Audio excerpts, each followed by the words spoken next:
Polisi masih menyelidiki motif sebenarnya yang dilakukan tersangka M, 30, ketika membeli bayi-bayi malang dari sejumlah ibu hamil di berbagai daerah, mulai dari Kawarang hingga Surabaya. Padahal, M dan suaminya hanya tinggal di sebuah kontrakan kecil di wilayah Karawang, Jawa Barat. Akan tetapi, dirinya nekat membeli 4 bayi dan 1 balita dengan alasan hendak merawatnya. Alasan M ini untuk membeli bayi-bayi itu, alasannya untuk merawat dan membesarkan anak itu, kata Kapolres Metro Jakarta Barat, Kombes Pol M. Syahdudi dalam konferensi pers di Mapolres Metro Jakarta Barat, Jumat, 23 Februari 2024.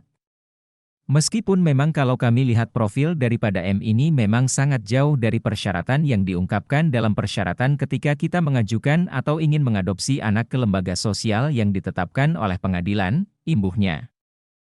Alasan M ini untuk membeli bayi-bayi itu, alasannya untuk merawat dan membesarkan anak itu, kata Kapolres Metro Jakarta Barat, Kombes Pol M. Syahdudi dalam konferensi pers di Mapolres Metro Jakarta Barat, Jumat, 23 Februari 2024. Meskipun memang kalau kami lihat profil daripada M ini memang sangat jauh dari persyaratan yang diungkapkan dalam persyaratan ketika kita mengajukan atau ingin mengadopsi anak ke lembaga sosial yang ditetapkan oleh pengadilan, imbuhnya. Untuk membeli bayi-bayi itu alasannya untuk merawat dan membesarkan anak itu.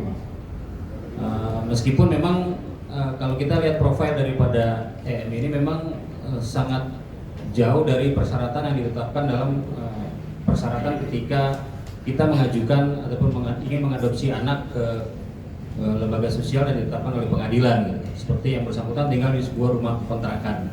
Dari status sosialnya pun juga patut dipertanyakan.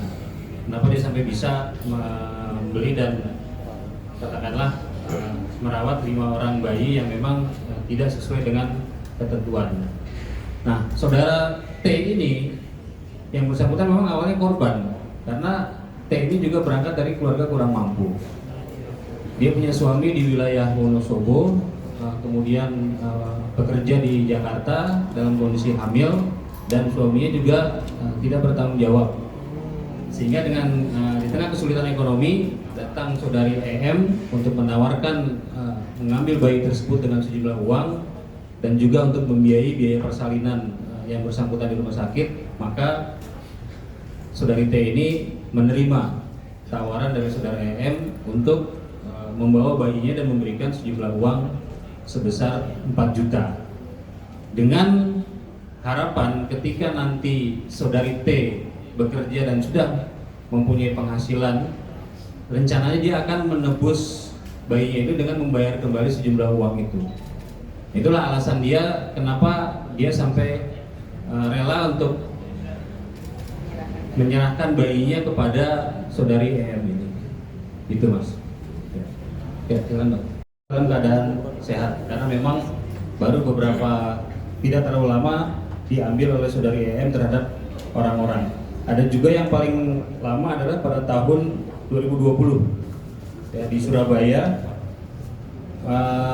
Selebihnya periode antara tahun 2023 dan 2024. Sehingga memang inilah yang menjadi langkah-langkah tindakan lanjutan terhadap tersangka EM ini. Karena ini EM inilah yang kita profiling secara khusus karena dia yang menjadi pelaku utama atau aktor intelektual terhadap adanya tindak pidana ini. Termasuk dengan penjualan uang ini kan rata-rata kalau dari keterangan